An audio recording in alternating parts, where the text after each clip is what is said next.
topic, and let's go ahead and get Big Boy Screen right here. Yes, It is sir. time, man. We are called Fin Out of Water. If this is your first time watching, the reason why we are called Fin Out of Water is because ultimately this is a Dolphins football podcast. This is a Dolphins and NFL football podcast, but we have an emphasis on the Dolphins, right? So we're going to talk Dolphins. That's exactly what we're going to do right now. Dolphins, Patriots, they had a battle of the gods of football. You want to talk about the For toilet bowl, Herbie? Woo!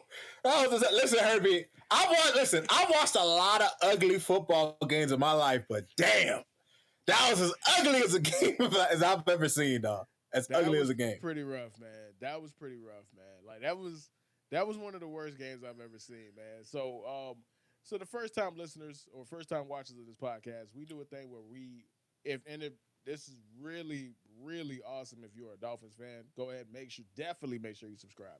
But we break down the game and we do it in a specific way, a special way. We like to highlight the totality of the game, right? So we talk about what was good, which is what went right. We talk about the bad, which is what went wrong. And then we talk about the wackiness of football because there's always going to be some wacky bullshit, bro. And that's what the fuck. So that's what we hear right now. What went right, what went wrong, and what the fuck. So, Rod, go ahead and give an overview of how you felt about the game in general, and then we'll go ahead and get into that section of the game, sir. So, you as a Dolphins fan, take me through it. How was the viewing experience for that game? Because I know it had to be rough, man. Jesus Christ, dog. I mean, Oh, Herbie, you know what? I'm at the point now where I'm kind of numb to it. I'm kind of numb to it, man. It was definitely quite a slobber knocker to watch. Details of the game. I can say that I was at least happy once my Miss Herbie. Like that kept me going in the because I'm not the only Dolphin fan. I'm watches football that likes football, clamoring for this nigga to all stop doing all the shit, play football, and just show how they are. And it was a pleasure having Mostert back, because you could see that he has the vision a little bit more than A does. I've heard he gets a concussion, little guy. He took a nasty hit. I hope he's good. But just happy to see the Dolphins ball, not like the tragedy fucking finesse style football that we normally play, and we're gonna need to because obviously Tyler Huntley, but at quarterback, he give him his props. He threw a pick, of course, but the shit that happens. At the end of the day, it didn't end up costing. But ultimately, Herbie, it was probably one of the more ugly football games I watched. It's the Patriots' offense in the first half. Like I think they had like 90 total yards of off the first half. Like, and that's just you know what, Herbie? I'm probably just gonna start getting into it right. I kind of already started doing it anyway, if that's cool. Um, if I were to say what went right, Herbie, obviously I've been talking about it all season that the defense, despite what maybe stats might say, despite how some of the results of the games have looked, the defense has actually looked pretty good, Herbie, from the start of the season. Um, Obviously, the Patriots offense is not the mightiest test. You know what I mean? Like the Patriots offense is about as bad as it gets in the league right now. Like I can't really think of any notable players they really have outside of the running backs. Um, so they have a tough time moving the ball. But the defense held serve. Like they held it down until the very end of the game. That last drive almost gave me a heart attack, because I feel like these niggas were going to come down and score and break our hearts. That didn't happen. They ran out of time. But the defense played well. Mike McDaniel, props to you, brother, man. You run the football. You know what I mean? Jalen Wright looked good. I was shocked the offensive line actually create just enough push for our running backs. And, Tyreek Hill involved. So the Dolphins close to what it's supposed to be was, and with the talent we have, that could be the case even with a backup quarterback. yeah. So let me go ahead and piggyback off of that, right? Like you mentioned the running game. You guys averaged 4.7 yards per rush. Like you actually stuck with the running game, and I don't know if that was Mike McDaniel saying, you know what, bro, like I got to take it out of Tyler Huntley hands, who still had 30 passing attempts for whatever reason, bro. I don't know Somehow, why, bro. somehow, somehow, Herbie. Why? Why are you letting Huntley throw 3 times, Mike? What are we doing, bro? But Like, with that, you guys had 372 total yards on offense, and you dominated the time of possession, right? Like that game, even though it was 15-10, it wasn't even as close, right? Like you had a missed field right. goal, and that Oh, our was special teams was terrible. I was gonna get to that. I yeah. was gonna get to So that. there was a lot of things to take from it, but at the same time, how much can you take from it? The only thing the only thing that I learned from that game is you guys aren't the worst team in the NFL, bro. The Patriots are, bro. That's the only thing I learned from this game, bro. Like, that's it, bro. Like, so I don't. Well, hey, man, moral victories, I guess, bro. But so, other than the defense and the running game, what else was some positives that you took from the game, Rob? I would just, I'll, I would just say overall the play calling.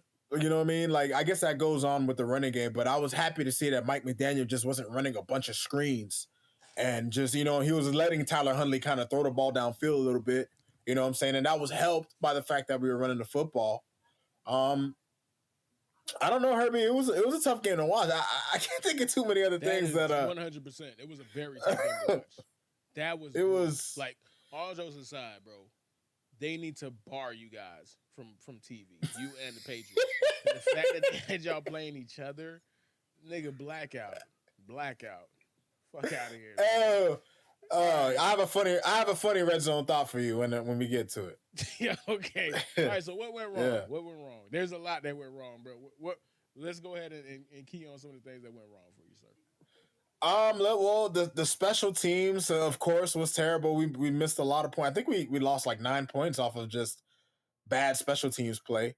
Um, I mean, look, Herbie, the offense looked better than it has in the past couple of weeks. Like we looked like a serviceable NFL offense, but you would think with receivers like Tyreek Hill and Jalen Waddle that they would be more involved. There'd be other easier ways to get them the ball. Tyler Huntley had an okay game, but obviously he missed some throws. He's definitely got to work on throwing the ball downfield. Um, the defense, for all the praise that I give the defense, for whatever reason, dog, at least a couple times a game, these niggas give up just a ridiculously big run. It's just like, my nigga, it's like, what are, like, Jordan Brooks, like David Long, what the hell y'all niggas doing, bro? Like, linebackers, you know what I'm saying? I didn't have a chance to dig into the film to see exactly what happened on those specific plays, but the linebacker play so far has been pretty far. Sucks that we lost Jalen Phillips last game too, and you can kind of see the pass rush isn't what it normally is. But at the end of the day, Herbie, the Dolphins right now, without their starting quarterback, as you can see, we are a bottom of the barrel football team. We were barely. It was tough watching us move the ball little by little, just chugging along. But that's how we got to win football games right now. And the fact that a game against the Patriots, dog, that we look like they're equals, and that's not a good feeling when you. And I will say this is like nothing to do with the game. The AFC East is not going to be that good of a division this year, bro, because Tua can get back and still have a chance. Like, look, we'll get to some of those games later, but Jesus Christ. And ain't no Tom Brady in the AFC East no more, Herbie. Ain't no Tom Brady. Yeah, this is a horrific division, bro. I'm not gonna lie to you. For so many different reasons. But it's the best kind of bad division, bro, because it's a train wreck, right? You have the train wreck that is the New York Jets. You have the implosion waiting to happen, which is the Buffalo Bills, and then you have the dogs, the Patriots and the Miami Dolphins, man. Ooh wee, ooh wee. Woo! Oh yeah, stanky, bro. All right, man. So what do you have for what the fuck? What was your what the fucks from that game? Oh, matter of fact, you know what? Let me go ahead and get this in just to highlight some of the things that went wrong and to piggyback off what you said in regards to the passing game, bro. Dude, two for 11 on third down. Like, come on, bro. Like, that's Terrible. rough. 5.3 Terrible. yards per attempt. That's rough. 2 straight games without a touchdown pass. That's rough, dog. You feel me? Yep. And you got Tyler Huntley taking bad sacks and throwing interceptions. Like, the fact that you guys won that game and basically won it going away, and I say that relatively based off of the two teams that were involved. 15-10 is like 35 to 3 for a good team versus the rest of the NFL, bro. Like, you guys won going away in the worst possible way. But yeah, dog, like, yeah, you guys dominated, and yeah, you guys in a sense had a good game, but man, there's still a lot in the fact that, like you said, you have an opportunity to completely change everything with Tua. Now, some people would say Tua, the team didn't look great before Tua got hurt as well. Like, you had a game that you beat the Jags that you shouldn't have won, let's quite frankly. And Herbie, this was the first time, right? We hadn't had a lead. Herbie, we've barely been in the lead all season long. Like, dude, we've been terrible. Even with Tua, they're right. Now, I believe that they were gonna look better with Tua eventually down the line. Like, listen, sometimes niggas start slow, sometimes niggas start. Actually, Herbie, I'm happy to start slow for a change, because normally we start off hot and then we end up trailing off. Maybe this season might be a different story. Who knows? But no. I don't even mean to just completely burst that bubble, but let's be for real. What are you talking about, man? What are you talking about, man? Hey, right. Let me say that. Let me say this though. I see the way the defense has been playing. The defense is better this year than it was last year. If the offense could just be 80% of what they were last year, we're already better, dog. That's all I'm saying. For sure. All right, man. What the fuck? And why is it Jason Sanders? It has to be the only answer, right? 100%. Like Jason, this nigga had the yips or some shit. Like, bro, what's wrong with you, bro? Like, Herbie, we couldn't even do Tony Sperano football the right way. No fist pumps, dog. No field goals, dog. We couldn't even do that. I don't get it. Like, this is going back to this is his whole career, but it's like, especially last year though. What is it about Mike McDaniels with his loyalty to certain people? I've seen kickers get cut for less. Much less. And this guy gets to continually miss kicks year after year after year after year. This is the NFL, man. 3 points means a lot. Like, big time. 3 points means a lot. Say you guys put like this. He misses the kick. You should have been up 18 to 10. Say by whatever, Jacoby Brissett just throws a Hail Mary for the end zone, bro. Now you lose in a game that y'all shouldn't have lost because he's missing field goals. He's doinking shit. You're doinking shit? The shit pathetic, man. Like, you're doinking shit, pathetic, man. What?